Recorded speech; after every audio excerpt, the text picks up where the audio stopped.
آیت نمبر 88 سے شروع کریں. فما لکم فی المنافقین فئتین واللہ ارکسہم بما کسبوا اتریدون ان تہدوا من اضل اللہ ومن یضلل اللہ فلن تجد لہ سبیلا. تمہیں کیا ہے، تم منافقوں کے بارے میں دو گروہ بن گئے، حالانکہ اللہ نے انہیں ان کے اعمال کی بدولت اوندھا کر دیا ہے. کیا تم یہ چاہتے ہو کہ جسے اللہ نے گمراہ کیا ہے اسے تم راہ راست پر لے آؤ، حالانکہ جسے اللہ گمراہ کر دے وہ آپ کے لیے کوئی راہ نہیں آپ اس کے لیے کوئی راہ نہیں پا سکتے. یہ ہے کہ مدینہ میں نبی کے وسلم، حضرت زید بن ثابت کہتے ہیں کہ جب نبی کے وسلم احد کی طرف نکلے تو کچھ لوگ جو منافق تھے آپ کو چھوڑ کر مدینہ واپس آ گئے، اور ان واپس آنے والوں کے بارے میں صحابہ کے دو گروہ ہو گئے. ایک کہتا تھا کہ ہم ان سے بھی لڑائی کریں گے، اور دوسرا کہتا تھا لڑائی نہ کریں گے. اس وقت یہ آیت نازل ہوئی، یعنی دو گروہ بن گئے تھے. تو یہ جو آدھے لوگ تھے وہ چاہتے تھے کہ جو لوگ چھوڑ کے آ گیا منافق، جو ہم نے پڑھا تھا نا کہ عبداللہ بن ابی جو منافقین کا سردار تھا، وہ 300 سے زیادہ لوگوں کو لے کے کاٹ کے آ گیا تھا. کہ کچھ لوگ تھے جو چاہتے تھے کہ ہم ان سے لڑیں جا کے نا. تو اللہ تعالیٰ کہتا ہے کہ یہ دو گروہ بن گئے ہیں، اور کچھ لوگوں کو جنہوں کو اللہ نے گمراہ دیا آپ مت لڑیں. یہ جو گمراہ ہو چکے ہیں اگر اللہ انہیں ہدایت دینا چاہے تو دے لے گا، آپ لوگوں کے کہنے پہ وہ ہدایت میں نہیں آئیں گے. اور وہ چاہتے ہیں کہ تم بھی ویسے ہی کافر بن جاؤ جیسے وہ خود کافر بنے ہیں، تاکہ سب برابر ہو جائیں. لہٰذا ان سے کسی کو اپنا دوست نہ بناؤ تاکہ وہ اللہ کی راہ میں ہجرت کر کے نہ آ جائیں. اگر وہ ایسا نہ کریں تو انہیں جہاں بھی پاؤ انہیں پکڑو اور قتل کر دو، اور ان میں سے کسی کو بھی اپنا دوست یا مددگار نہ بناؤ. البتہ اس کے حکم سے وہ منافق مستثنیٰ ہے جو ایسی قوم سے جا ملے جن سے تمہارا معاہدہ ہو چکا ہو، اور ایسے منافق بھی مستثنیٰ ہے جو تمہارے پاس دل برداشتہ آتے ہیں، وہ نہ تمہارے خلاف لڑنا چاہتے ہیں اور نہ ہی اپنی قوم سے، اور اگر اللہ چاہتا تو انہیں تم پر مسلط کر دیتا، پھر تو وہ تمہارے خلاف لڑائی کرتے. اب اگر وہ کنارہ کش رہتے ہیں اور لڑائی میں آمادہ نہیں اور تمہیں صلح کی پیشکش کرتے ہیں تو پھر اللہ نے ان پر تمہاری دست درازی کی کوئی گنجائش نہیں رکھی. یہ بھی ایک جنگ کا ہی قانون ہے، اور اس میں یہی آ گیا کہ جو ایسے حکم دیا کہ منافقوں کے ساتھ جنگ کریں. ٹھیک ہے، اور اس کی زیادہ تفصیل ہم انشاءاللہ سورۃ حشر میں پڑھیں گے آخر پہ جا کے. تو ان کے ساتھ آپ لڑیں، جنگ کریں، جہاں انہیں پاؤ انہیں مارو، قتل کرو، اور کیونکہ آپ ان کو کبھی بھی اپنا دوست نہیں پا سکتے. البتہ ایسے لوگ، انہی منافقوں کے اندر سے ایسے لوگ جو آپ کے کسی ٹریٹی کے اندر کسی آپ کے دوسرے قبیلے کی طرف ہے جن کے ساتھ آپ نے جنگ نہیں کرنی، تو پھر آپ ان کے ساتھ بھی جنگ نہیں کر سکتے. اور ایسے لوگ بھی جو جنگ کرنا ہی نہیں چاہتے، نہ ان کا ساتھ دے رہے نہ آپ کے ساتھ، وہ نیوٹرل ہیں، تو آپ ان کے ساتھ بھی جنگ نہیں کرو. جنگ صرف ان کے ساتھ کرنی ہے، لڑنا صرف ان کے ساتھ ہے جو ڈائریکٹ آپ کی دشمنی پہ آئے ہوئے، جنہوں نے آپ کو دھوکہ دیا، جو کھلے منافق ہو گئے آپ کے لیے. پھر آپ کو ایک اور قسم کے منافق بھی ملیں گے جو یہ چاہتے ہیں کہ تم بھی امن سے رہیں اور اپنی قوم سے بھی، مگر جب انہیں فتنہ کا موقع ملتا ہے تو اس میں کود پڑتے ہیں. اور اگر ایسے منافق سے تم کنارہ کش نہ رہیں اور نہ ہی صلح کی پیشکش کریں اور نہ ہی اپنے ہاتھ روکیں، ایسے لوگوں کو بھی جہاں پاؤ انہیں قید کرو، قتل کر دو. ایسے لوگوں کے لیے ہم نے تمہیں کھلی چھٹی دے رکھی ہے. اچھا، ایسے منافقین وہ کون ہیں جو بدترین قسم کے منافق ہیں، جو ڈنڈورا تو اپنی امن پسندی کا پیٹیں، اور جب وہ داؤ لگ جائے تو اسلام دشمنی کی کوئی کسر اٹھا نہ رکھیں. یہ آج بھی یہی ہوتا ہے ہمارے ساتھ.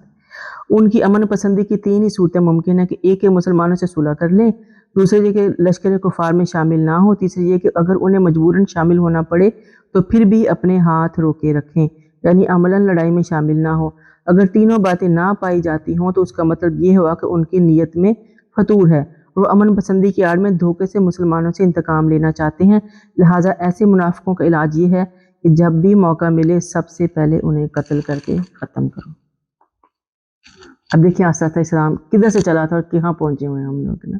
اب اللہ تعالیٰ رستے صاف کر رہا ہے مسلمانوں کے، تاکہ جہاں انہوں نے بیٹھ کے حکومت کرنی امن سے کریں، اور یہ گھر کے اندر کے جو فتنے ہیں یہ ختم ہو جائیں. تو ان کو باہر دھکیلا گیا تھا مدینے سے. پھر ہے کہ مومن کو زیبا نہیں کوئی کسی مومن کو قتل کرے الا کہ یہ کہ غلطی سے، اور جو غلطی کسی مومن کو قتل کرے، غلطی سے کسی مومن کو قتل کرے تو ایک مومن غلام آزاد کرے اور اس کے وارثوں کو خون بہا بھی ادا کرے، الا یہ کہ وہ معاف کر دیں. اور اگر مقتول مومن تھا مگر دشمن تمہاری قوم تھی تو صرف ایک مسلمان غلام آزاد کرے، اور اگر ایسی قوم سے جس سے تمہارا معاہدہ ہو چکا ہے تو پھر وارثوں کو بھی دید دینا ہوگی. اور مسلمان غلام بھی آزاد کرنا ہوگا۔ پھر اگر قاتل کو یہ مقدور نہ ہو یا مل نہ رہا ہو تو متواتر 2 ماہ کے روزے رکھے۔ اللہ سے توبہ کا یہی طریقہ ہے اور اللہ علیم و حکیم ہے۔ جو شخص کسی مومن کو عمدن قتل کرے تو اس کی سزا جہنم ہے جس میں وہ ہمیشہ رہے گا، اور اس پر اللہ کا غضب اور اس کی لعنت ہے، اور اللہ نے اس کے لیے بہت بڑا عذاب تیار کر رکھا ہے۔ اے ایمان والو، جب تم اللہ کی راہ میں سفر کرو یعنی جہاد پر نکلو تو اگر کوئی شخص تمہیں سلام کہے تو اسے یہ نہ کہا کرو کہ تم مومن نہیں، بلکہ اس کی تحقیق کر لیا کرو۔ اگر تم متاع حیات چاہتے ہو تو اللہ کے ہاں بہت سے اموال غنیمت ہیں، اور ان سے قبل تمہاری اپنی بھی یہی صورتحال تھی، پھر اللہ نے تم پر احسان کیا، لہٰذا تحقیق کر لیا کرو، اور جو کچھ تم کرتے ہو یقیناً اللہ اسے باخبر ہے۔ یہ ایک واقعہ ہوا تھا جس میں ایک مسلمان کی موت ہو گئی تھی، تو اس کے بارے میں اللہ تعالیٰ نے احکامات نازل کیے ہیں کہ کسی بھی ایک مسلمان دوسرے مسلمان کو عمدن یعنی ارادتاً قتل نہیں کر سکتا۔ یہاں اس کی سزا جہنم ہے۔ یعنی اوپر جو آئی ہے کنڈیشن وہ ہے کہ غلط اگر ارادی طور پر یا ایکسیڈنٹل یا قتل ہو گیا ہے کیا نہیں، تو پھر آپ کو دیت بھی ہے، قصاص بھی ہے، پھر اسٹیٹ انٹرفیئر کرتی ہے، انصاف کا معاملہ چلتا ہے۔ اور یہاں اللہ تعالیٰ کہتا ہے کہ اگر کسی نے جان بوجھ کے قتل کیا ہے تو ریگارڈلیس باقی سب کچھ کیا ہوتا ہے، اللہ کے ہاں اس کا معاملہ صرف جہنم ہے۔ اللہ نے اس کی لعنت بھی کی ہے اور عذاب عظیم بھی بتائی ہے۔ اتنی شدید سزائیں کسی اور گناہ کے لیے ذکر نہیں کی گئیں۔ حضرت ابن عباس کہتے ہیں کہ اس کی توبہ کی آپ نبی صلی اللہ علیہ وسلم اس کی توبہ کی قبولیت کے بھی قائل نہ تھے۔ گناہ کی شدت کا اندازہ اس بات سے کر سکتے ہیں کہ اللہ تعالیٰ نے کئی آیات میں شرک کے فوراً بعد ایک مومن کے قتل عمد کا بھی ذکر کیا ہے، اور آیت کا ترجمہ ہے کہ اور لوگ اللہ کے علاوہ کسی اور جھوٹے الہ کی عبادت نہیں کرتے، کسی نفس کو ناحق قتل بھی نہیں کرتے۔ اب واقعہ یہ ہے کہ حضرت ابن عباس ہی فرماتے ہیں کہ ایک شخص تھوڑی سی بکریاں لیے ہوئے مسلمانوں کو ملا اور السلام علیکم کہا، مسلمانوں نے اسے جھوٹا سمجھ کر مار ڈالا اور اس کی بکریاں لے لیں۔ اس وقت اللہ تعالیٰ نے آیتیں نازل کی۔ معاشرے کی درستی کی جائے آف کورس سارے روز کیوں؟ اب ان کو لگا کہ یہ ماڑا غریب ہے، جھوٹ بول رہا کہ میں مسلمان ہوں، تو انہوں نے اس چیز کا فائدہ اٹھایا کہ ہم ان کو مار سکتے ہیں۔ تو اللہ تعالیٰ نے کیا کہہ رہا ہے کہ دلوں کے حال تو اللہ تعالیٰ ہی بہتر جانتا ہے۔ کل کو تم لوگ بھی غریب تھے، آج آپ لوگ امیر ہو گئے ہو، میں نے آپ کو مدینہ دے دیا، آپ کو جنگ کر رہے ہیں، مال غنیمت آ رہا ہے، حالات بہتر ہو گئے ہیں، تو اب آپ کو اس طرح کی حرکتیں نہیں کر سکتے۔ اور چونکہ یہ واقعہ حالت سفر میں پیش آیا تھا لیکن سفر کا ذکر کیا، ورنہ عام حکم بھی یہی ہے کہ آپ کسی کو اپنی مرضی سے نہیں مار سکتے، حتیٰ کہ قتل بھی ہو جائے تو پھر آپ انصاف کے تھرو گزرتے ہیں، آپ خود جا کے اس بندے کو نہیں مار کے آ سکتے۔ تو جب ایک حکومت میں رہ رہے ہیں تو پھر حکومت کے قانون کے مطابق ہی چلنا ہوتا ہے۔ پھر اللہ تعالیٰ فرماتے ہیں کہ جو لوگ بغیر کسی معذوری بیٹھ رہے ہیں اور جہاد میں شامل نہ ہوں، اور وہ لوگ جو اپنی جان اور اپنے مال سے اللہ کی راہ میں جہاد کرتے ہیں، یہ دونوں برابر نہیں ہو سکتے، اور اللہ نے اپنے جان و مال سے جہاد کرنے والوں کا بیٹھ رہنے والوں کے مقابلے میں بہت زیادہ درجہ رکھا ہے، اور اگر ہر ایک سے اللہ نے بھلائی کا وعدہ کر رکھا ہے، تاہم باہم مقابلہ بیٹھ رہنے والوں کے لیے جہاد کرنے والوں کا اجر اللہ کے ہاں بہت زیادہ ہے۔ تو ظاہر ہے جہاد تو جہاد ہی ہے نا، انسان اپنی جان اور مال لے کے اللہ کی راہ میں نکلتا ہے تو اس کا اجر تو پھر بڑھ کے ہی ہوگا نا۔ یہ اللہ تعالیٰ نے درجات مقرر کیے ہیں، اور مغفرت بھی اور رحمت بھی، اور اللہ تعالیٰ بہت ہی بخشنے والا ہے اور رحم فرمانے والا ہے۔ اور جو لوگ اپنے آپ پر ظلم کرتے رہے، جب فرشتے ان کی روح قبض کرنے آتے ہیں تو ان سے پوچھتے ہیں تم کس حال میں مبتلا تھے، تو وہ کہتے ہیں کہ ہم زمین میں کمزور و مجبور تھے۔ فرشتے نے جواب میں کہتے ہیں کیا اللہ کی زمین وسیع نہ تھی،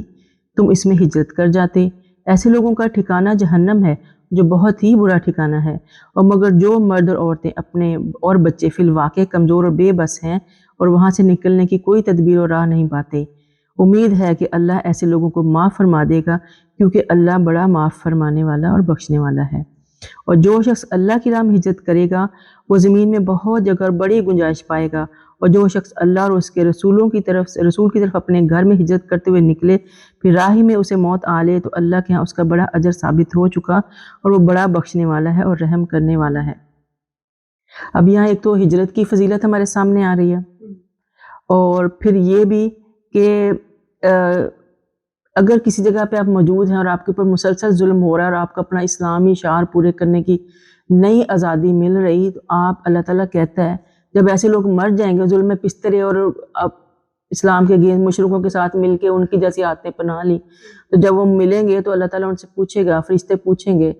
تو وہ کہیں گے کہ ہم تو زمین میں بہت ہی مجبور تھے، ہماری مجبوری تھی اس طرح رہنا کہ ہم پوری طرح اسلام کو اپلائی نہیں کر سکے اپنے اوپر. تو وہ آگے سے کہیں گے کہ کیا اللہ کی زمین وسیع نہ تھی؟ تم لوگوں نے ہجرت کیوں نہیں کی اس جگہ سے؟ آپ کے دین کو خطرہ تھا، آپ اس جگہ پہ کیوں بیٹھے رہے؟ یہ حکم آپ نے وہاں سے ہجرت کیوں نہیں؟ آپ اللہ کی زمین تو بہت وسیع تھی، آپ کسی ایسی جگہ کیوں نہیں چلے گئے جہاں پہ اللہ کا دین آپ آسانی کے ساتھ اپلائی کر سکیں، امپلیمنٹ کر سکیں اپنی زندگی کے اندر؟ اصل میں ہجرت یہی ہے، ہجرت ہے یہی. مکہ میں دین مشکل ہو گیا تھا نا. یہ جتنے احکامات ہم یہ پڑھ رہے ہیں یہ ساری مدنی صورتیں آ رہی ہیں نا، بقرہ سے لے کے اور آل عمران، اور یہ ساری یہ مکہ میں تو سوچ بھی نہیں سکتے تھے نا ان کے اوپر عمل کرنا. تو جب اپنی اسٹیٹ بن گئی تو اب اگر آپ مکہ میں ہی بیٹھے رہیں اور یہی کہتے ہیں ہم مجبور ہیں، تو پھر اللہ یہ قبول نہیں کرے گا آپ کی مجبوری، انلیس کہ اگر آپ بہت مجبور ہیں، غریب ہیں، غلام ہیں، پھنسے ہوئے ہیں، تو اس وقت اسٹیٹ کی ذمہ داری ہے کہ ان کو چھڑا کے لائے، ان لوگوں کو جو وہاں سے نکلنا چاہتے ہیں. لیکن پھر بھی اگر نہیں نکل پاتے تو اللہ ان کو معاف کر دے گا، کیونکہ اللہ ان کے حالت سے واقف ہے. لیکن اگر کسی کے پاس یہ اختیار ہے کہ وہ وہاں نکل کے کسی مسلمان ملک میں جا سکے. اب دیکھیے فار ایگزامپل مثال دے رہی ہوں، اللہ معاف کرے، ہم کسی کو جج نہیں کرتے. انڈیا میں کچھ لوگ ہیں جو پھنسے ہوئے ہیں، تو وہ وہاں سے نکل کے کینیڈا جانا چاہیں گے، امریکہ جانا چاہیں گے، کسی مسلمان ملک میں نہیں آتے. تو یہ ہجرتیں دنیا کے لیے ہوئیں، اللہ کے لیے نہ ہوئیں. وہ وہاں سے تو نکلے لیکن پھر ایک غیر مسلم اسٹیٹ میں چلے گئے ہیں جہاں پہ آپ کو اپنا دین پوری طرح اپلائی کرنے میں کوئی کہیں نہ کہیں کچھ نہ کچھ، اور کچھ تو آپ فریلی کھا پی نہیں سکتے باہر، ہر وقت حلال حرام کے چکر میں پڑے رہتے ہیں. اور بہت سے لوگ ایسے ہیں میں جانتی ہوں جو سفر پہ جائیں گے یا ملنے جلنے بھی جائیں گے تو آٹومیٹلی چیزیں حلال کر لیتے ہیں کہ ہم تو مجبور ہیں سفر میں. آپ تو ٹریول پہ نکلے ہیں، گھومنے پھرنے نکلے ہیں، موج مستی کے لیے نکلے ہیں، کہاں کے مجبور ہیں آپ؟ سوچ سمجھ کے نکلے نا، سوچ کے نکلا. اللہ نے کہا زمین پہ پھرو، لیکن اللہ نے حلال چیزیں بھی تو رکھی ہیں نا، وہ کھا لیں اور تھوڑا بہت اپنا بندوبست کر کے نکلیں، دل بڑا کریں تھوڑا سا. تو اللہ تعالیٰ ہمیں ایسے ہیلے بہانوں سے بچا کے رکھے. ابھی ہم آیت جو ہے ہماری چل رہی ہے، ہم 98 کو کیا ہے، اور اللہ تعالیٰ کہتا ہے کہ وَمَن يُهَاجِرْ فِي سَبِيلِ اللَّهِ، اور جو شخص اللہ کی راہ میں ہجرت کرے گا، یجد فی الارض مراغما کثیرا وسعا، اور وہ زمین میں بہت جگہ بڑی گنجائش پائے گا. ومن یخرج، اور جو شخص اللہ اور اس کے رسول کی طرف سے اپنے گھر سے ہجرت کرتے ہوئے نکلے، یعنی اللہ تعالیٰ فرماتا ہے کہ ہجرت جو کرتا ہے اللہ اور اس کے رسول کے لیے، اپنے دین کی سربلندی کے لیے، دین کو بچانے کے لیے، اگر اس کی رستے کی مشکلوں میں، آج کا اب تو ہم جہازوں میں بیٹھ کے جاتے ہیں نا، تب تو واقعی سفر مشکل تھا، تو کوئی مر بھی جاتا ہے اور موت کا تو وقت مقرر ہے، لیکن اگر اس حالت میں موت آتی ہے تو وہ اللہ تعالیٰ کے ہاں بہت ہی مبارک موت ہے، اور اللہ تعالیٰ اس کا بہت ہی اجر دے گا آپ کو. اور پھر اللہ تعالیٰ کہتے ہیں جب تم زمین میں سفر کرو تو تمہارے لیے اللہ نے اب ایک نیا حکم آ گیا، کیونکہ اب ہم مدینہ بھی آ گئے، ہجرتیں بھی آ گئیں، جنگیں بھی آ گئیں، سفر بھی شامل ہو گئے، تو اب اللہ تعالیٰ نے ایک اور آسانی ہمارے لیے کی، اور وہ آسانی کیا تھی؟ نماز مختصر کر دیں سفر کے دوران میں، قصر کی نماز. اللہ تعالیٰ کہتے ہیں کہ جناح ان تقصروا من صلاۃ، کہ جب تم سفر میں ہو تو تمہارے لیے نماز مختصر کرنے میں کوئی حرج نہیں، خصوصاً جب تمہیں اندیشہ ہو کہ کافر تمہیں تشویش میں ڈال دیں گے، کیونکہ کافر تو بلا شبہ تمہارے کھلے دشمن ہیں. اور سو قصر کی جو نماز ہے، یہاں تو جنگ کا معاملہ ہے، لیکن اصل میں ہر سفر میں اس کی اجازت ہے، چاہے دشمن کا خوف ہو یا نہ ہو. جب آپ حالت سفر میں ہیں تو آپ نماز اپنی ادائی کر سکتے ہیں. وَإِذَا كُنْتَ فِيهِمْ فَأَقَمْتَ لَهُمُ الصَّلَاةَ فَلْتَقُمْ طَائِفَةٌ مِّنْهُمْ مَعَكَ وَلْيَأْخُذُوا أَسْلِحَتَهُمْ فَإِذَا سَجَدُوا فَلْيَكُونُوا مِنْ وَرَائِكُمْ وَلْتَأْتِ طَائِفَةٌ أُخْرَى لَمْ يُصَلُّوا فَلْيُصَلُّوا مَعَكَ وَلْيَأْخُذُوا حِذْرَهُمْ وَأَسْلِحَتَهُمْ وَدَّ الَّذِينَ كَفَرُوا لَوْ تَغْفَلُونَ عَنْ أَسْلِحَتِكُمْ وَأَمْتِعَتِكُمْ فَيَمِيلُونَ عَلَيْكُمْ مَيْلَةً وَاحِدَةً وَلَا جُنَاحَ عَلَيْكُمْ إِنْ كَانَ بِكُمْ أَذًى مِّن مَطَرٍ أَوْ كُنْتُمْ مَرْضَىٰ أَن تَضَعُوا أَسْلِحَتَكُمْ وَخُذُوا حِذْرَكُمْ إِنَّ اللَّهَ أَعَدَّ لِلْكَافِرِينَ عَذَابًا مُهِينًا. اب ایک اور حکم آ گیا صلاۃ خوف جو ہوتی ہے اس کے پڑھنے کا. تو یہ ایسا تھا کہ حضرت ابو ہریرہ فرماتے ہیں کہ اب پہلے اس کا ٹرانسلیشن دیکھیں، جب آپ مسلمانوں میں ہوں اور آپ پر جنگ صلات پڑھانے کھڑے ہوں اور ایک گروہ آپ کے ساتھ صلات کے لیے کھڑا اور دوسرا اپنے ہتھیار پاس رکھیں، اور جب یہ گروہ سجدہ کر چکے تو پیچھے والا ہٹ جائے اور دوسرا گروہ جس نے بھی صلات ادا نہیں کی وہ آگے آ جائے اور آپ کے ساتھ نماز ادا کرے۔ انہیں بھی چاہیے کہ اپنا دفاع کا سامان، ہتھیار اپنے سامان رکھیں، اور کافر چاہتے ہیں کہ تم اپنے ہتھیاروں اور سامان سے غافل ہو جاؤ تاکہ وہ تم پر یکبارگی پل پڑیں، اور ہاں کوئی حرج نہیں، اگر بارش کی وجہ سے یا بیماری کی وجہ سے ہتھیار پہننے میں تکلیف محسوس کرو تو انہیں اتار سکتے ہو، پھر بھی اپنے بچاؤ کا پورا خیال رکھو، اللہ تعالیٰ نے کافروں کے لیے یقیناً رسوا کن عذاب تیار کر رکھا ہے۔ اب ایک نئی چیز چونکہ بہت زیادہ تاکید ہے نماز کی، اب جنگ کی حالت میں نماز کا ٹائم بھی تو آ سکتا ہے نا، تب ایک نئی صورتحال پیش آ رہی ہے اور اس کی ایک ٹریننگ کی جا رہی ہے، اور وہ یہ ہے کہ جب آپ جنگ کے دوران نماز کا وقت آ جائے تو حکم دیا گیا کہ آپ بجائے اس کے سارے نماز پڑھ لیں اور کافر اس انتظار میں کہ جب آپ سجدے میں جائیں، رکوع میں جائیں تو آپ پہ پل پڑیں، تو انہوں نے کہا کہ آدھے لوگوں کو پیچھے ہتھیار باندھ کے کھڑے ہو جائیں، آدھے پروٹیکٹ کریں، آدھے نماز پڑھیں، پھر وہ پیچھے چل جائیں وہ آگے آ جائیں۔ کتنا خوبصورت طریقہ بتا دیا اللہ تعالیٰ نے۔ اور پھر اس کو یہ صلاۃ خوف بھی کہتے ہیں، یہ جنگ کی حالت میں جب حملے کا خوف ہو تو یہ تب پڑھی جا سکتی ہے۔ اس کے بعد حضرت انس پھر آگے نماز، پھر جب تم نماز ادا کر چکو تو کھڑے بیٹھے لیٹے ہر حال میں اللہ کا ذکر کرو، اور جب اطمینان حاصل ہو جائے تو پھر پوری نماز ادا کرو۔ بلا شبہ مومنوں پر نماز اس کے مقررہ وقت پر فرض کی گئی ہے، اور قوم کے طاقت میں کمزوری نہ دکھاؤ، اگر تمہیں دکھ پہنچا تو تمہارے ہی جیسا انہیں بھی پہنچا ہے، اور اگر تم تو پھر بھی اللہ سے اجر کی امید رکھتے ہو اور وہ نہیں رکھتے، اور اللہ سب جاننے والا حکمت والا ہے۔ اور بلا شبہ ہم نے آپ کے سچی کتاب نازل کی تاکہ اللہ کی عطا کردہ بصیرت کے مطابق لوگوں کے درمیان فیصلہ کریں اور آپ کو بددیانت لوگوں کی حمایت میں جھگڑا نہ کرنا پڑے۔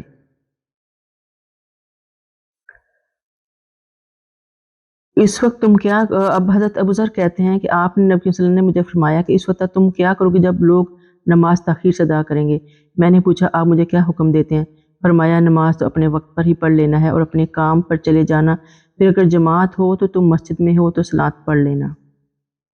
اب یہ بھی ایک چیز ہے، یہ ہم نے بھی پوچھی تھی اپنے استادوں سے کہ جب نماز جماعت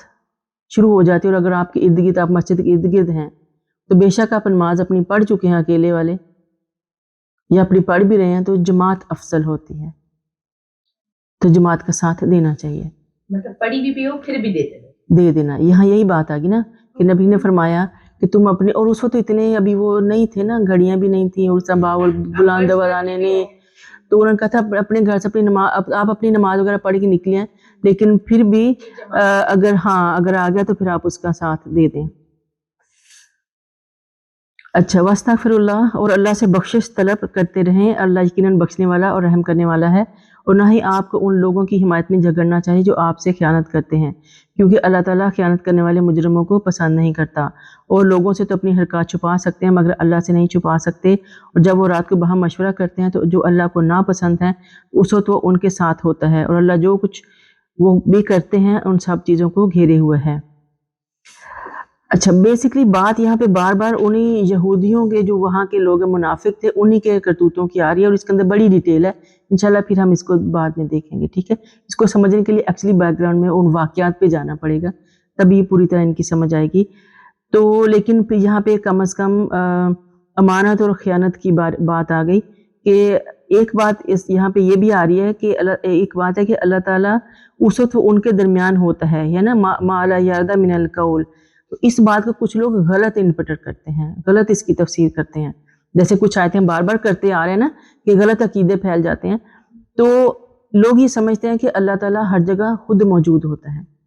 نہیں، اللہ تعالیٰ خود موجود نہیں، اللہ تعالیٰ اپنی قوت اور قدرت کے اعتبار سے، اپنے علم کے اعتبار سے ہر جگہ موجود ہے، وہ بذات خود ہر جگہ نہیں پہنچا ہوتا،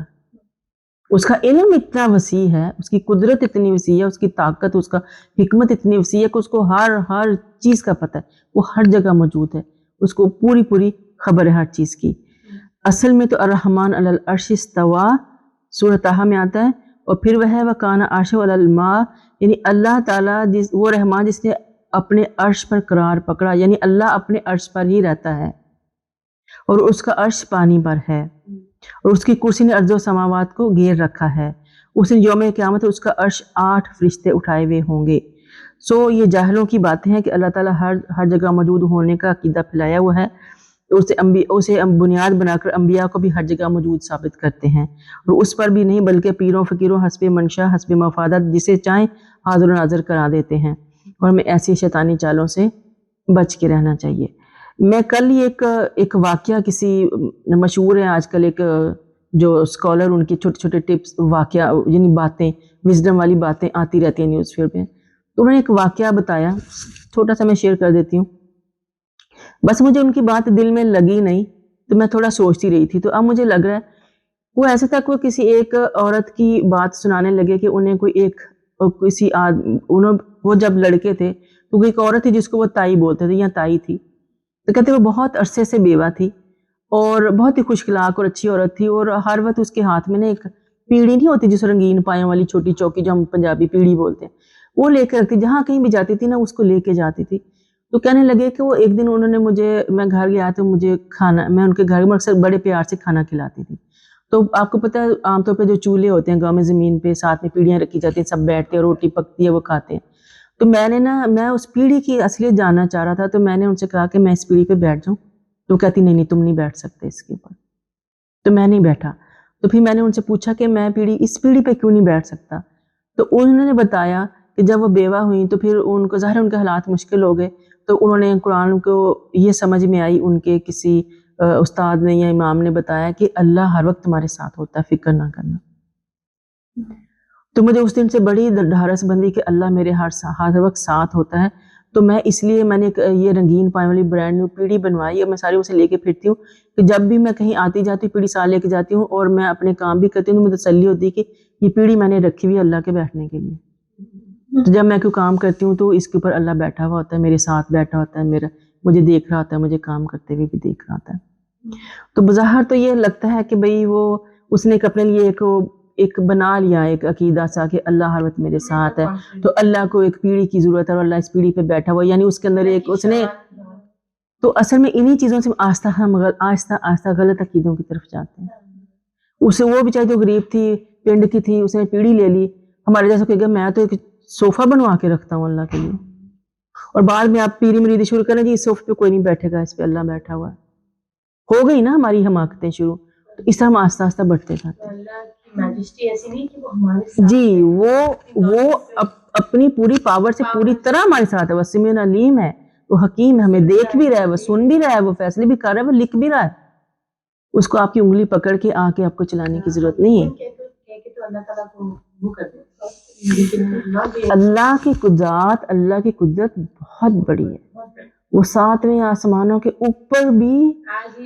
پانی اور اس کے اوپر عرش ہے، اور اس عرش کے اوپر اس کے فرشتوں نے اس کا عرش اٹھایا ہوا ہے، اس کی کرسی کو اٹھایا ہوا ہے، وہ یہاں کہاں آئے گا ہمارے پاس، لیکن اللہ ہمیں دیکھ رہا ہے، یہ ہمارا عقیدہ ہے، ہم جو کر رہے ہیں وہ لکھ رہے ہیں، سن بھی رہے ہیں۔ تو ایسی جو باتیں جاہل لوگ بنا لیتے ہیں، ان کو ضرور تھوڑی دیر کے رک کے سوچا کریں۔ اب اس صورت کو یہ جو میں نے واقعہ سنایا، میں نے تو بڑا مختصر سنایا، اس پوری سٹوری بنائی ہوئی اور ہزاروں لائکس ہیں، ہمیں بڑا مزہ آتا ہے ایسی ماورائی باتیں سن کے، لیکن یہ اصل میں بنیاد ہوتی ہے آہستہ آہستہ غلط عقیدے کی طرف جانے کے لیے۔ تو جب اللہ تعالیٰ علم دے دے تو تھوڑی دیر کے رکیں ضرور، سوچیں ضرور، اور دیکھیں جب آپ سوچیں گے نا تو اللہ تعالیٰ آپ کے سامنے لے آتے ہیں، آپ کو کلیئر کر دیتا ہے۔ تو اللہ تعالیٰ قرآن کو تو اٹھائیں تو آپ کے سامنے ساری کلیئرٹیز آ جاتی ہیں۔ پھر یہ ہے کہ جو شخص کوئی خطا یا گناہ خود کرے پھر اسے کسی بے گناہ کے ذمے تھوپ دے، اس نے بہتان اور صریح گناہ کا بار اپنے اوپر لے لیا، یعنی اپنی غلطیاں دوسروں کے سر پہ بھی نہیں تھوپنی چاہیے۔ اور اگر اللہ کا فضل اس کی رحمت آپ کے شامل حال نہ ہوتی تو آپ ایک گروہ جس نے ارادہ کر لیا تھا آپ کو بہکا دیں، حالانکہ وہ آپ ہی کو بہکا رہے ہیں، اپنے آپ ہی کو بہکا رہے ہیں، وہ آپ کا کچھ بھی بگاڑ نہیں سکتے، کیونکہ اللہ نے آپ پر کتاب و حکمت نازل کی ہے اور وہ آپ کو وہ کچھ سکھلا رہا ہے جو آپ نہیں جانتے، اور یہ آپ پر اللہ کا بہت ہی فضل ہے۔ یہ بھی پیچھے ایک پورا واقعہ ہوا تھا جس کے اندر ان لوگوں نے جو انفلوئنشل لوگ تھے گناہ کرنے والے کا ہر حال میں بچانے کی کوشش کر رہے تھے، اور ایک قریب تھا کہ آپ صلی اللہ علیہ وسلم گواہیوں کی بنیاد پر غلط فیصلہ ہو جاتا، اللہ تعالیٰ نے اپنے فرشتے کو بھیج کے آپ کو مطلع کیا اور آپ سے صحیح فیصلہ کروایا، اور ساتھ میں اللہ تعالیٰ کہتے ہیں کہ آپ کے اوپر تعالیٰ نے کتاب اور حکمت نازل کی ہے، اور یہاں سے یہ بھی پتہ چلتا ہے کہ آپ غیب کا علم نہیں جانتے تھے۔ اور آج بھی جو پاورفل لوگ ہوتے ہیں وہ فیصلوں کے اوپر اثر انداز ہونے کی کوشش کرتے ہیں، وکیلوں کے ذریعے، ججوں کے ذریعے گواہیاں بدل کے، کھلا کے، پلا کے اپنی مرضی کے فیصلے کراتے ہیں۔ ان کے اکثر مشوروں میں کوئی خیر نہیں ہوتی، اور کوئی شخص خفیہ طور پر لوگوں کو صدقہ کرے یا بھلے کام کرے یا لوگوں کے درمیان صلح کرانے کا حکم دے، اور جو شخص ایسے کام اللہ کی رضا جوئی کے لیے کرتا ہے تو ہم اسے بڑا اجر عطا کریں گے۔ مگر جو شخص ہدایت کے واضح ہو جانے کے بعد بھی رسول کی مخالفت کرے اور مومنوں کی راہ چھوڑ کر اور راہ اختیار کرے تو اسے ہم ادھر ہی پھیر دیتے ہیں جدھر اس کا رخ کیا ہے، پھر ہم اسے جہنم میں جھونکیں گے جو بدترین ٹھکانہ ہے۔ یعنی نبی کی موجودگی میں یا نبی کے بعد اس قرآن اور حدیث اور سنت کی موجودگی میں فیصلے اس کے مطابق ہی ہونے چاہیے۔ اور جو لوگ یہ ساری چیزیں واضح ہونے کے باوجود ان کی مخالفت کرتے ہیں تو اللہ تعالیٰ فرماتا ہے کہ ہم ان کی رسی دراز کر دیں گے، انہیں ڈیل دے دیں گے، انہیں لوگوں میں شامل کر دیں گے جن کے ساتھ یہ اٹھ بیٹھ رہے ہیں۔ بلا شبہ اللہ کے ساتھ کسی کو شریک بنایا جائے تو وہ کبھی معاف نہیں کرے گا، اور اس کے علاوہ کسی دوسرے گناہ جسے چاہے معاف کر دے، اور جس نے کسی کو اللہ کا شریک بنایا وہ گمراہی میں اور دور تک چلا گیا۔ یہ مشرکین اللہ کو چھوڑ کر دیویوں کو پکارتے ہیں، حقیقت میں سرکش شیطان کو پکارے ہوتے ہیں، اور جس پر اللہ نے لعنت کی ہے، اور جس نے اللہ سے کہا تھا کہ میں تیرے بندوں میں سے ایک مقرر حصہ لے کر رہوں گا۔ اب یہ شیطان کی بات ہو رہی ہے۔ وَلَا أُضِلَّنَّهُمْ وَلَا أُمَنِّئَنَّهُمْ وَلَا أَمُرَنَّهُمْ فَلَا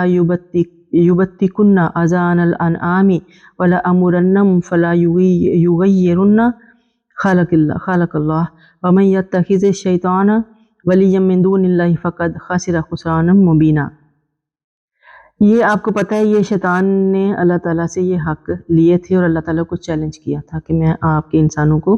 بہکاؤں گا، انہیں جھوٹی آرزوؤں میں دلاؤں گا، انہیں حکم دوں گا کہ وہ چوپایوں کے کان پھاڑ ڈالیں، انہیں یہ حکم بھی دوں گا کہ اللہ کی پیدا کردہ مخلوق میں اور صورت میں تبدیلی کر ڈالیں، اور جس شخص نے اللہ کو چھوڑ کر شیطان کو اپنا سرپرست بنا لیا اس نے صحیح نقصان اٹھایا۔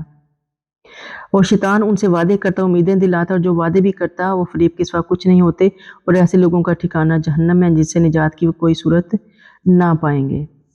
اب یہ سارے شرک کی بات ہو گئی کہ شرک قابل معافی نہیں ہے، اور شرک کے اندر شرک فی ذات بھی آ جاتا ہے، جیسے عیسائیوں نے عیسیٰ کو اللہ کا بیٹا بنا لیا تھا، اور فرشتوں کو اللہ کی بیٹیاں، اور شرک فی صفات جیسے اللہ کو کل غیب علم ہے، کسی اور کے بارے میں ایسا عقیدہ رکھنا،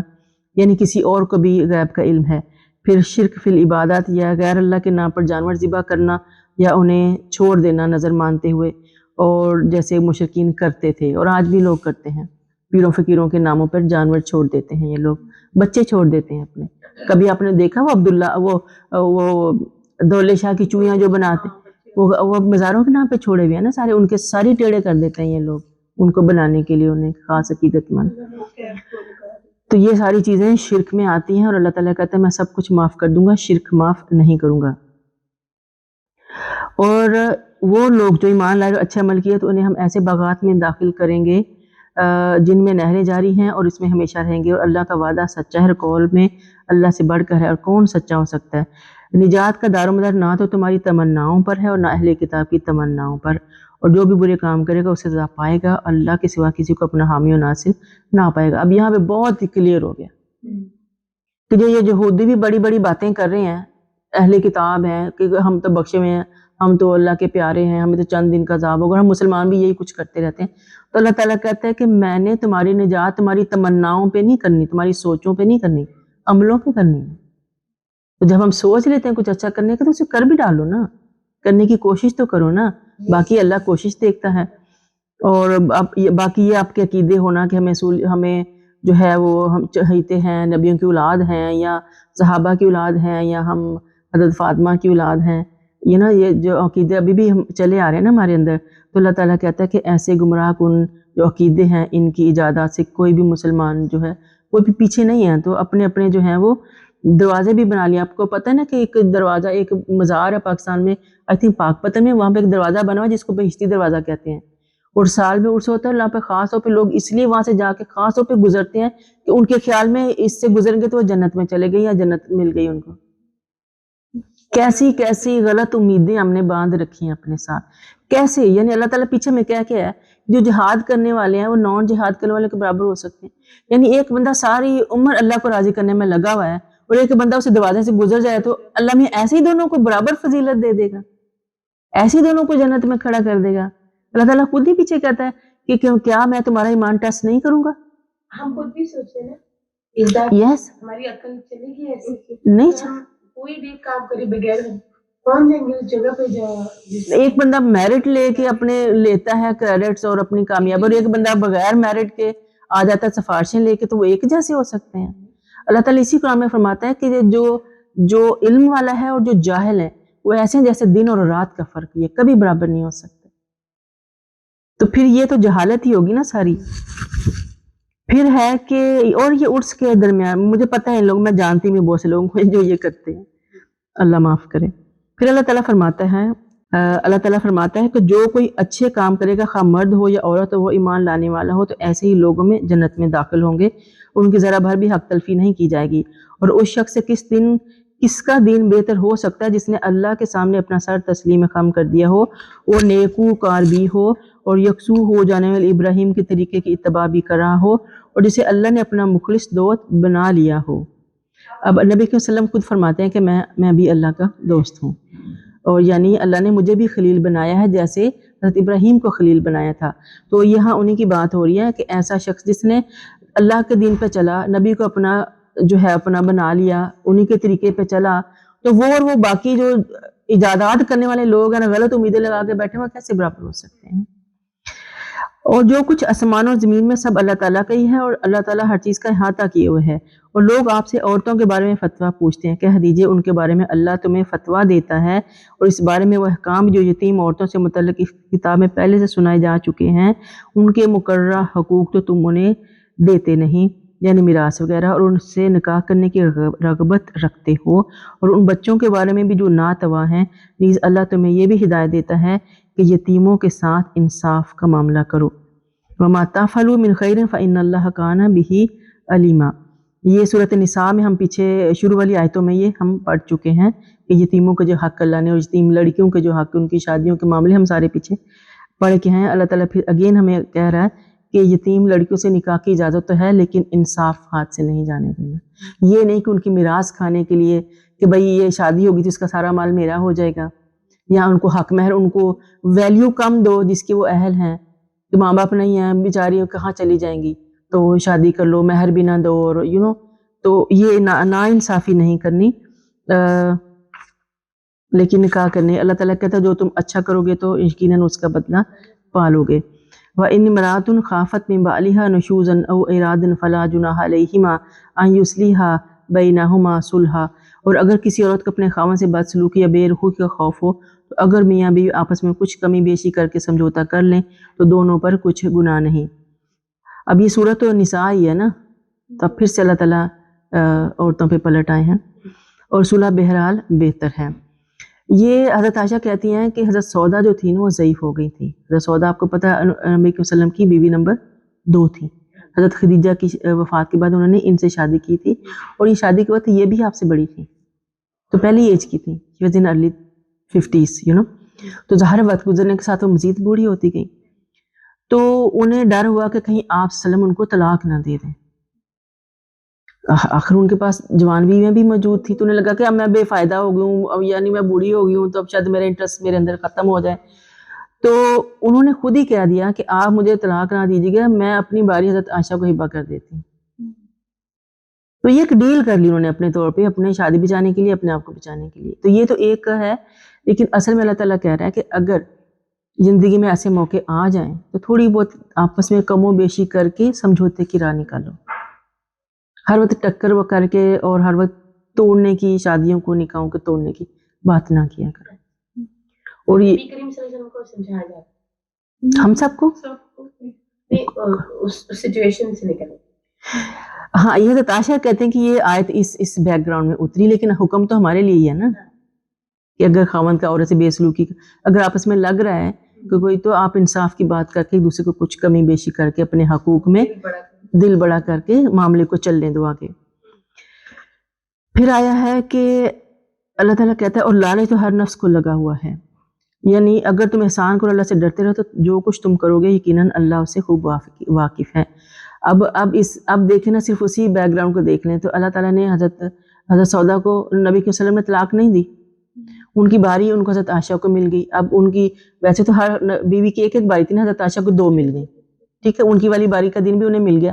لیکن نبی نے حضرت سودا کو چھوڑا نہیں، ان کی باقی ساری ذمہ داری ان کے سر پہ تھی، ان کا نان نفقہ ان کی ذمہ داری ایز اے بیوی، اور جو ان کا فضل ملا تو لین دین ہو گیا نا آپس میں۔ تو چنانچہ آپ نے ایسا ہی کیا، یعنی آپ نے یہی کیا کہ صلح ہی ہر حال میں اچھی ہے، ہمیشہ سمجھوتے کی راہ نکال لینی چاہیے، اور یہ ہمارے لیے آج کل بھی ہے کہ کبھی کبھی بیوی ہمیشہ اچھی حالت میں نہیں ہوتی اور کبھی میاں اچھی حالت میں نہیں ہوتا، تو درگزر کر کے اس وقت کو گزار لینا چاہیے۔ جو عورتیں، اور میں کئیوں کو جانتی ہوں زندگی میں، جنہوں نے جلد بازیاں کی، بددل ہو گئیں اور توڑ لی شادیاں، وہ ابھی تک بھٹکی پھر رہی ہیں۔ اور اس کے لیے بہت مشکل ہو جاتی ہے، اسٹریچ کرنا ہے جی اچھا جی، اس کے بعد آ گیا کہ اور تم اپنی بیویوں کے درمیان کماح کا عدل کرنا چاہو بھی ایسا ہرگز نہ کر سکو گے، لہٰذا یوں نہ کرنا کہ ایک بیوی کی طرف تو پوری طرح مائل ہو جاؤ اور باقی کو لٹکتا چھوڑ دو، اور اگر تم اپنا رویہ درست رکھو اور اللہ سے ڈرتے رہو تو بلا شبہ اللہ بخشنے والا رحیم ہے۔ یہ پھر وہی انصاف کی بات آ گئی کہ اگر شادی ایک سے زیادہ ہے، 2 ہیں یا 3 ہیں، تو انصاف کی بنیاد پر، اور یہ نہیں کہ اگر آپ کو ایک پسند آ گئی دوسری کو نکاح میں تو رکھ لے لیکن اس کے حق ادا نہیں کر رہے آپ، تو اس کو لٹکتا چھوڑ دیا نا۔ تو اللہ کہتا ہے اگر دل نہیں ہے اور اس کو چھوڑنا ہی ہے تو یا تو انصاف کرو یا پھر چھوڑ دو بھلے طریقے سے، تاکہ اپنا کوئی اور ٹھکانہ کر لے۔ تو اللہ تعالیٰ ہر حال میں عورتوں کی حفاظت فرما رہا ہے، اور اگر دونوں میاں بیوی الگ ہو جائیں تو پھر اللہ اپنی مہربانی سے ہر ایک کو بے نیاز کر دے گا، اور اللہ تعالیٰ بڑی وسعت والا اور حکمت والا ہے۔ اور یعنی اگر صلح کی کوئی صورت نہیں نکل رہی تو بہتر ہے بجائے فتنے میں رہنے کے آپ الگ الگ ہو جائیں، اپنا نئے سرے سے اپنے نکاحوں کا بندوبست کر لیں۔ اور جو کچھ ارض و سماوات میں ہے سب اللہ کا ہی ہے، اور تم سے پہلے اہل کتاب کو ہم نے تاکیدی حکم دیا تھا، اور تمہارے لیے بھی یہ حکم ہے کہ اللہ سے ڈرتے رہو، اور اگر تم کفر کرو گے تو سمجھ لو کہ جو کچھ آسمان اور زمین میں ہے وہ اللہ ہی کا ہے، اور وہ اللہ بڑا بے نیاز اور حمد کے لائق ہے۔ ہاں جو کچھ آسمانوں اور زمین میں ہے سب اللہ کا ہی ہے، اور ہر کام میں اللہ کا ارساز ہونا کافی ہے۔ اے لوگو، اگر اللہ چاہے تو تمہیں ہٹا کر تمہاری جگہ دوسرے لوگوں کو لا سکتا ہے، اور اللہ اس بات پر پوری قدرت رکھتا ہے۔ جو شخص اللہ کے ثواب یعنی بدلہ کا ارادہ رکھتا ہے تو اللہ کے ہاں تو دنیا کا بدلہ بھی ہے اور آخرت کا بھی، تو اللہ سب کچھ سننے اور جاننے والا ہے۔ اے ایمان والو، اللہ کی خاطر انصاف پر قائم رہتے ہوئے گواہی دیا کرو۔ اب یہ گواہی آ گئی، ٹھیک ہے، ایک اور حکم آ گیا، خواہ وہ گواہی تمہارے اپنے یا تمہارے والدین یا قریبی عزیزوں کے خلاف ہی کیوں نہ ہو۔ دیکھیں کتنا بڑا ٹیسٹ ہے۔ اگر کوئی فریق امیر ہے یا فقیر، بہر صورت اللہ ہی ان دونوں کا تم سے زیادہ خیر خواہ ہے، لہٰذا اپنی خواہش نفس کے پیچھے عدل کو چھوڑو نہیں، اور اگر کوئی گول مول بات کرو یا سچائی سے کتراؤ تو جان لو کہ جو کچھ تم کرتے ہو اللہ تعالیٰ اس سے باخبر ہے۔ اے ایمان والو، خلوص دل سے اللہ اور اس کے رسول اور اس کی کتاب پر ایمان لاؤ جو اس نے اپنے رسول پر نازل کیا ہے، نیز اس کتاب پر بھی جو اس سے پہلے نازل کی گئی تھی، اور جو شخص اللہ کے فرشتوں، اس کی کتابوں، اس کے رسولوں اور یوم آخرت کا انکار کرے تو گمراہی میں بہت دور تک چلا گیا۔ بلا شبہ جو لوگ ایمان لائے پھر کفر کیا، پھر ایمان لائے پھر کفر کیا، پھر کفر میں بڑھتے ہی چلے گئے تو اللہ انہیں ہرگز نہیں بخشے گا اور نہ ہی انہیں سیدھی راہ دکھلائے گا۔ منافقوں کو اب بشارت دیجیے کہ ان کے لیے بڑا المناک عذاب ہے۔ جو مومنوں کو چھوڑ کر کافروں کو دوست بناتے ہیں تو کیا یہ لوگ کافروں کے ہاں عزت چاہتے ہیں؟ حالانکہ عزت تو اللہ ہی کے پاس ہے۔ وَقَدْ نَزَّلَ عَلَيْكُمْ فِي الْكِتَابِ أَنْ إِذَا سَمِعْتُمْ آيَاتِ اللَّهِ يُكْفَرُ بِهَا وَيُسْتَهْزَأُ بِهَا فَلَا تَقْعُدُوا مَعَهُمْ حَتَّى يَخُوضُوا فِي حَدِيثٍ غَيْرِهِ إِنَّكُمْ إِذًا مِثْلُهُمْ إِنَّ اللَّهَ جَامِعُ الْمُنَافِقِينَ وَالْكَافِرِينَ فِي جَهَنَّمَ جَمِيعًا۔ جو مومنوں کو چھوڑ کر کافروں کو دوست بناتے ہیں تو کیا یہ لوگ کافروں کے ہاں عزت چاہتے ہیں؟ حالانکہ عزت تو اللہ ہی کے ہے۔ اور اللہ اپنی کتاب میں تمہارے لیے یہ حکم پہلے نازل کر چکا ہے کہ جب تم سنو کہ آیات الہی کا انکار کیا جا رہا ہے اور ان کا مذاق اڑایا جا رہا ہے تو ان کے ساتھ مت بیٹھو حتیٰ کہ یہ لوگ کسی دوسری بات میں لگ جائیں، ورنہ تم بھی اس وقت انہی جیسے ہو جاؤ گے، اور بلا شبہ اللہ تمام منافقوں کافروں کو جہنم میں جمع کرنے والا ہے۔ اور یہ ہمیں آج بھی خیال رکھنا چاہیے. ہم اس کا خیال نہیں کرتے. ہم بعض وقت ایسی محفلوں میں ہوتے ہیں، ایون وہ محفلیں مسلمانوں کی ہوتی ہیں جہاں اللہ اور اس کے احکامات کا مذاق اڑایا جا رہا ہوتا ہے. اور اللہ کی اور اس کی آیت کا مذاق اڑانا صرف یہ نہیں ہوتا کہ کوئی قرآن پڑھ کے تو اس کو غلط باتیں کرے. ہم جو اللہ نے کہا ہے اس کو الٹ کر کے بھی اس کا مذاق کی اڑا رہے ہوتے ہیں. جسے اس نے منع کیا ہے ان کو کر کے بھی اللہ کا مذاق کی اڑا رہے ہوتے ہیں. تو اللہ کیا کہہ رہا ہے؟ خود ہی سوچیں، مجھے بتانے کی ضرورت نہیں کیسے کیسے سینیریوز آتے ہیں ہمارے سامنے. تو اللہ کہتا ہے ایسی جگہوں پہ تم لوگ ہٹ جاؤ. وہ لوگ آپ کے بارے میں ہر وقت منتظر رہتے ہیں، اگر اللہ کی مہربانی سے انہیں فتح نصیب ہو تو کہتے ہیں کہ ہم تمہارے ساتھ نہ تھے، اور اگر کافروں پر پلہ باری رہے تو انہیں کہتے ہیں کہ ہم تم پر قابو پانے کی قدرت نہ رکھتے تھے اور ہم تمہیں مسلمانوں سے بچا نہیں لیا. بس اللہ ہی یوم قیامت تمہارے درمیان فیصلہ کرے گا. اور اللہ نے کافروں کے لیے مسلمانوں پر غلبہ کی ہرگز صورت نہیں رکھی. یہ منافق اللہ سے دھوکہ بازی کرتے ہیں جب اللہ ہی انہیں دھوکہ میں ڈال رہا ہے، اور جب وہ نماز کے لیے کھڑے ہوتے ہیں تو ڈھیلے ڈھالے کھڑے ہوتے ہیں اور دوسروں کو دکھلانے کے لیے نماز ادا کرتے ہیں اور اللہ کو کم ہی یاد کرتے ہیں. یہ پھر منافقوں کی بات ہو رہی ہے. منافق وہ ہے، یاد رکھیے، اس وقت کے کم از کم، اور آج بھی ہم بہت سے منافق ہیں جو بظاہر مسلمان ہیں اور دکھانا چاہتے ہیں کہ ہم مسلمان ہیں، دل نہیں ہوتا. تو لیکن چونکہ نماز اس بات کا ثبوت ہوتی ہے کہ آپ مسلمان ہو. جب مسلمانوں کی جماعت میں بیٹھیں گے اور نماز پڑھنے لگے ہیں تو وہ بھی لا محالہ اٹھ کھڑے ہوں گے نماز کے لیے، لیکن دل ان کا اندر سے نماز کے لیے ہوتا نہیں. تو اللہ تعالیٰ کہتا ہے یہاں کہ الی صلاتی قاموا کسالى واذا قاموا الی صلاتی قاموا کسالى، جب وہ نماز کی طرف آتے ہیں تو بہت ہی ڈھیلے ڈالے اور بے دلی سے آتے ہیں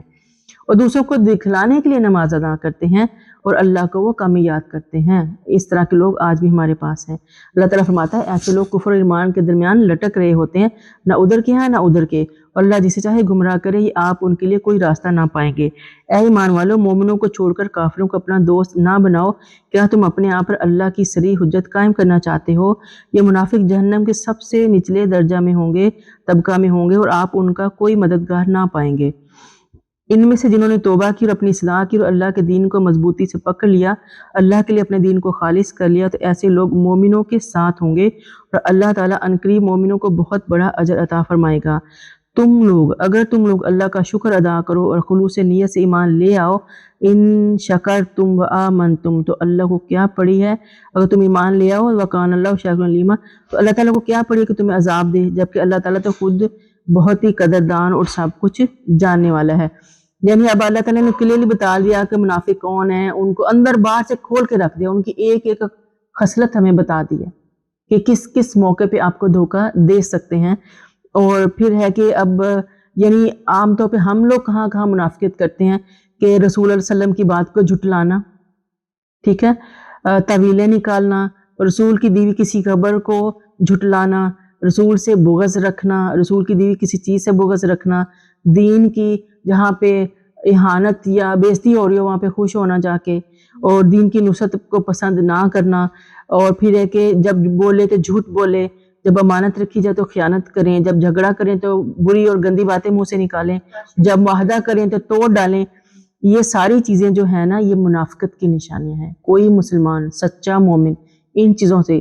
100% نہ صرف بچنے کی کوشش ضرور کرے گا، لیکن اگر کوئی ایسی چیزیں کر رہا ہے تو سوچیں کہ اس کے اندر اسلام اور دین بہت ہی شیلو لیول پہ ہے. تو یہ منافقت کی نشانی ہے. ایسی منافقت سے بچ کے رہنا چاہیے. اور یہ بھی کہ آپ فرماتے ہیں کہ منافقوں پر کوئی صلاۃ عشاء اور فجر سے بھاری نہیں ہوتی. یعنی اگر کس کے دل میں اس طرح دین کی اوبیڈینس نہیں اتری تو فجر اور عشاء دونوں نیند کا ٹائم ہوتا ہے نا، تو میں بڑی بھاری لگتی ہے. ہم جم کے ٹھس ہو کے صوفے پہ چڑھے بیٹھے ہوتے ہیں، ٹھیک ہے نا، تو جی نہیں کر رہا، اور عشاء کے ٹائم پہ تو ٹی وی چل رہا ہے، فیملی کی گرد گھوم رہی، کتنا ہم آہستہ آہستہ ڈیلے کر لیتے ہیں بعض کا.